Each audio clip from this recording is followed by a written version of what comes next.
এই ট্রাক এখন শুধু গণ অধিকার পরিষদের প্রতীক নয়, এই ট্রাক বিএনপির প্রতীক, পটুয়াখালী 3-এ গণ অধিকার পরিষদের প্রতীক। এই ট্রাক এই অনুন্নত দারিদ্র্যপীড়িত গলাচিপা 10 মিনার মেহনতি মানুষ, কৃষক, শ্রমিক, সাধারণ জনতার প্রতীক।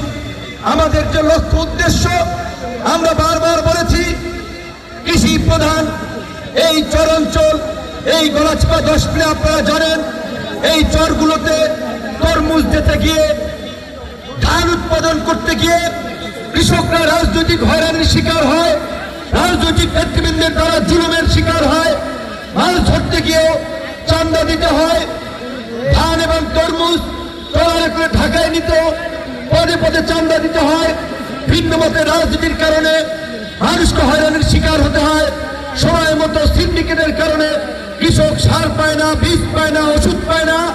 আমরা কৃষকদের এই সার, বীজ, ওষুধের নিরবিচ্ছিন্ন সেবা দেওয়া সহ এই চরাঞ্চলের বিরোধ নিরসন, ছেলেরা যেন স্বাধীনভাবে মাছ ধরতে পারে, এই গলাচিপা 10 মিনার হিন্দু, মুসলিম, বৌদ্ধ, খ্রিস্টান সবাই যেন নির্ভয়ে বসবাস করতে পারে, প্রত্যেকের যেন ধর্মকর্ম করার স্বাধীনতা থাকে।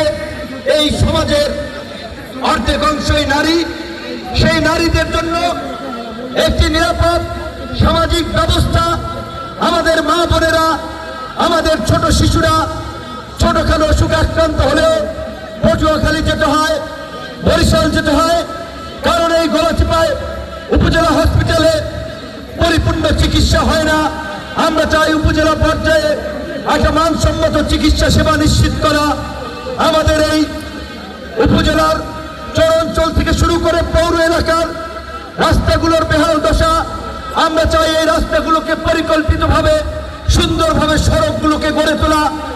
আমাদের এই কৃষক, শ্রমিক, মেহনতি মানুষের সন্তানদের যেন অর্থের অভাবে পড়াশোনা বন্ধ না হয়ে যায়, কোন মানুষ যেন বিনা চিকিৎসায় মারা না যায়, আমরা সেই বিষয়গুলো নিশ্চিত করতে চাই।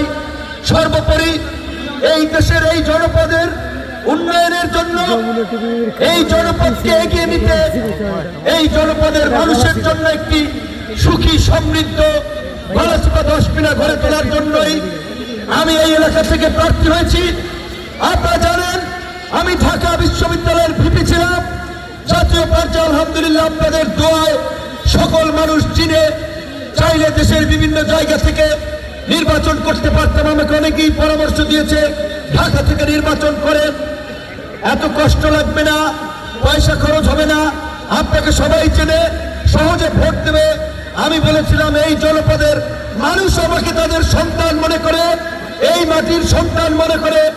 আপনারা জানেন আমি ছাত্রদের অধিকার আদায়ের জন্য 2018 সালে সেই কোটা সংস্কার আন্দোলন থেকে কৃষকের অধিকার, শ্রমিকের অধিকার, গার্মেন্টস কর্মীর অধিকার কিংবা মানুষ যখন অন্যায় বিচারের শিকার হয় সেটার প্রতিবাদ করেছি, মজলুমদের পক্ষে কথা বলেছি এবং সেই কথা বলতে গিয়ে অসংখ্যবার রক্তাক্ত হয়েছি, হামলার শিকার হয়েছি, কিন্তু জীবনে কাউকে কারো বিরুদ্ধে কোনো মামলা দেই নাই, কারো বিরুদ্ধে কোনো হামলা করি নাই, কাউকে কোনো কটু কথা বলি নাই, কারণ আমরা প্রতিহিংসা, প্রতিশোধের রাজনীতিতে বিশ্বাস করি না। আজকে আমাদের নেতা কর্মীদেরকে হুমকি দেওয়া হচ্ছে, 12 তারিখের পর দেখবে বিএনপি ক্ষমতায় আসবে, তারা কমিটি তাদের মতো করে করবে। আমি একটা কথা আপনাদেরকে বলে চাই, বিএনপি রাজনীতি করে দেখেছেন তো, তারেক রহমানের সিদ্ধান্তকে বিভ্রান্তি দেখিয়ে স্বতন্ত্র প্রার্থী হয়েছেন, নানান ধরনের অপপ্রচার এবং প্রোপাগান্ডা করছেন, ভয়ভীতি ছড়াচ্ছেন, তাদের রাজনীতির কবর হয়েছে। কারণ বিএনপি করলে তারা তারেক রহমানের সিদ্ধান্তের বাইরে যেতে পারে না, দলীয় সিদ্ধান্তের বাইরে যেতে পারে না। আজকে আমাদের এখানে একজন নেতা দেখেছেন 2018 সালে গোলাম মাওলা রনি ভাইকে দিয়েছে, অর্থাৎ তার সেই যোগ্যতা না থাকার ফলেই 18 সালে রনি ভাইকে দিয়েছে, এইবার আমাকে দিয়েছে। তিনি হিংসা বিদ্বেষে মানুষকে ভয়ভীতি দেখিয়ে, হুমকি ধমকি দেখিয়ে, আমি শুনেছি ওই চর বোরহানে, ওই চর কাজলের আপনার ওই কপালবাড়া, ওই বাংলার চর, এই গলাচিপা 10 মিনার বিভিন্ন এলাকায় মানুষকে ভয়ভীতি হুমকি দেখাচ্ছে। আজকে এসপি সাহেব নিজে এসেছে, উড়ানিয়ে দিয়ে গিয়েছেন। আজকে চর বোরহানে আমাদের সেনা সদস্যরা গিয়েছেন। কাজী নিজেকে যদি কেউ হনু ভাবে তাদের পরিণতি ভালো হবে না। প্রশাসন আপনাদের কিচ্ছু বলা লাগবে না, আপনারা প্রমাণ রাখবেন, অডিও ভিডিও রেকর্ড রাখবেন, প্রশাসন তাদেরকে দমন করবে। যারা নির্বাচনের পরিবেশকে নষ্ট করতে চায়, মানুষকে ভয়ভীতি দেখিয়ে মানুষকে নির্বাচনী কার্যক্রম থেকে বিরত রাখতে চায়, এই সমস্ত দুর্বৃত্তদের জন্য বর্তমান প্রশাসনই যথেষ্ট। আপনারা জানেন অন্তর্বর্তীকালীন সরকারের প্রধান উপদেষ্টা ডক্টর ইউনূস বিভিন্ন রাজনৈতিক দল বারবার বলছে আগামী নির্বাচন বাংলাদেশের জন্য একটি গুরুত্বপূর্ণ নির্বাচন, জনগণের ভোটে জনপ্রতিনিধি নির্বাচিত হবে। আমি মনে করি বিএনপি আমাকে অফিসিয়ালি সমর্থন দিলেও শুধুমাত্র বিএনপির ভোটেই জনপ্রতিনিধি হওয়া যাবে না।